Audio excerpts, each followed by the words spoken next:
Hi, my friends. Today I want to present you a new story. Enjoy watching it. It began with a phone call, innocent as any other.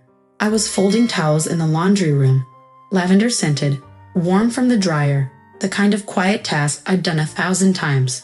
When Martin's name lit up my screen, I smiled reflexively.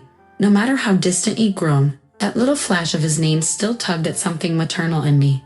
"Hey, sweetheart," I said, cradling the phone between shoulder and ear. "Hey, Mom," he replied, distracted.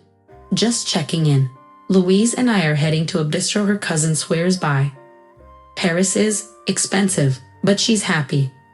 I asked about the scene, whether the hotel had a view, if he'd seen the Louvre. He gave short, polite answers, efficient, detached. I didn't mind. I was used to doing most of the reaching. Then came the goodbye. "Love you," he murmured. "Love you too," I said softly. But the line didn't go dead. I heard the faint shift of his jacket, the murmur of traffic, then Luis's voice. "Who was that?" "My mom," Martin answered flatly, probably calling about the house again. Maybe the bathroom leak. I paused mid-fold. Louise chuckled. "Still her place, for now." "She's a burden," Martin said. "We'll get her to sign the deed eventually. Guilt always works." Something inside me cracked, not loudly, but deeply, like a hairline fracture you only notice once it's too late. I stood there, surrounded by clean laundry and soft lamplight, suddenly chilled. The house I'd poured myself into, the life I'd built for him after Paul died, it was nothing but leverage to him. They were in Paris, sipping wine, making plans. And I was here, folding towels for the very hands plotting to erase me. I didn't hang up. I didn't move. But that night, a decision quietly began forming in me, solid, cold, and irreversible. Sleep never came that night. I sat in the kitchen with the lights off, cupping a cold mug of tea, watching my own reflection tremble in the window. Martin's voice echoed in my ears. "She's a burden." It wasn't just what he said. It was how easily it left his mouth, like it had lived there for a while. I thought of Paul, how he used to call me the spine of the family. He died 15 years ago on a rainy Tuesday, a car accident that tore the world in half. I never remarried. I didn't have time. There was a child to raise, a house to hold together, and grief that couldn't be put down. Martin needed everything. I worked nights, waitress weekends, sold my grandmother's wedding ring so he wouldn't have to drop out of college. I stitched our lives together with double shifts and silence, telling myself love was enough. When he and Louise returned after a layoff, I didn't hesitate. "Stay as long as you need," I said, repainting the guest room while Louise picked out new curtains. "Thanks, Mom," Martin said, brushing past me in the hallway. It started subtly, the rerouted mail, the electric bill in his name. I chalked it up to efficiency, adulthood. When Louise suggested painting the hallway cream to match our furniture, I just smiled. "You don't mind, do you?" she asked, brush in hand. "No," I replied, though the walls I'd once painted blue with Paul turned to bone beneath her strokes. Then one evening, she rubbed her belly and said if the baby comes, we were thinking, maybe your room could be the nursery. You can have the guest room. Martin didn't look up from his phone. That night, lying awake in the room they wanted to claim, I stared at the ceiling and whispered, "You didn't raise a son. You raised a stranger." And I knew. They weren't just rearranging furniture. They were erasing me, piece by piece. At dawn, I unlocked the fireproof box from beneath my bed. The house deed laid inside, undisturbed, unsigned by anyone but me. I ran a finger over my name. Ophelia Hargrave, sole owner. My hands stopped trembling. I drove straight to Joanna Lenton's law office. She'd known Martin since he was in diapers, and she didn't ask why I came.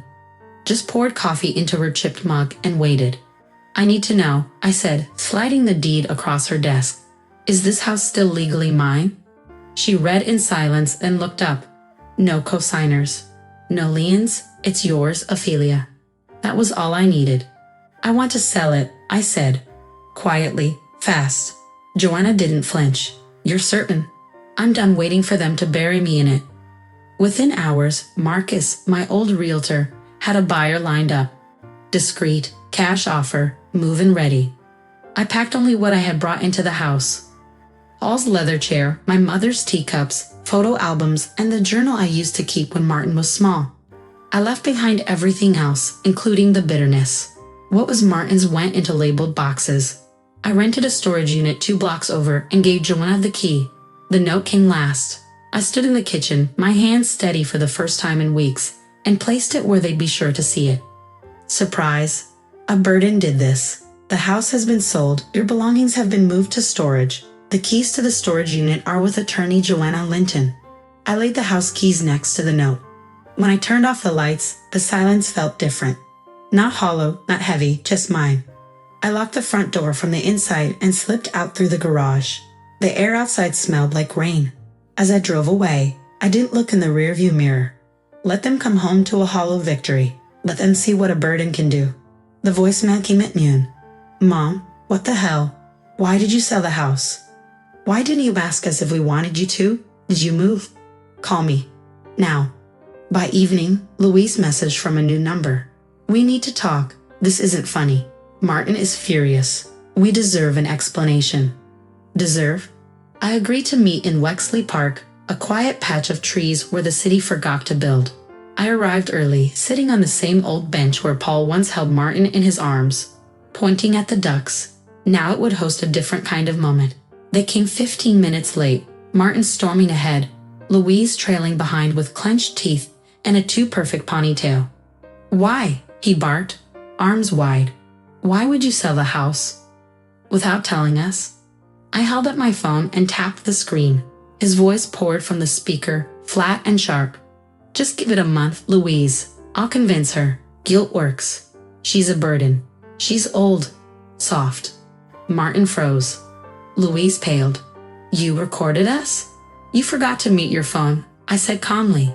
I didn't have to record anything. You gave me everything I needed. You don't understand, Martin said quickly. We were under pressure. We needed space for the baby. You had space. You had safety. You had me. And you decided I was a burden. I stood. You didn't lose a house. You lost the right to keep erasing me inside it. You're my mother, he shouted. No, I said, stepping back. I was your mother, not your asset. Louise reached for his hand, but he yanked it away. She glared at me. You're cruel. No, I've just stopped volunteering for your comfort. I turned without another word, the sun at my back, the wind lifting my hair like it was proud of me. Let them sit there, bewildered on that cold bench, facing the weight of their own greed. I didn't look back. Not anymore. The sun filtered softly through the kitchen blinds of my new apartment, modest but mine. I sipped chamomile tea and listened to the hum of the world outside. No angry footsteps, no whispers behind closed doors. Just peace. It had been a year. Every Thursday, I met with a support group at the library, widows, mothers, women like me who'd been emptied and blamed.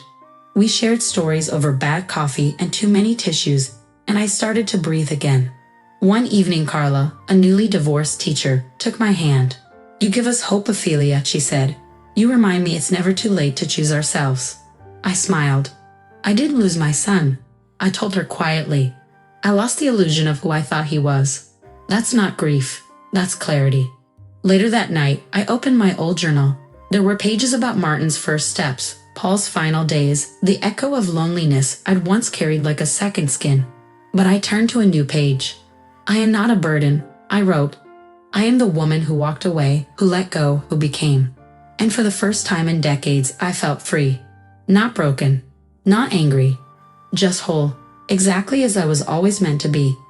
Friends, what do you think of this story? Write your opinion in the comments. Would you like more stories? Don't forget to subscribe and hit the bell button so you don't miss any videos. See you tomorrow.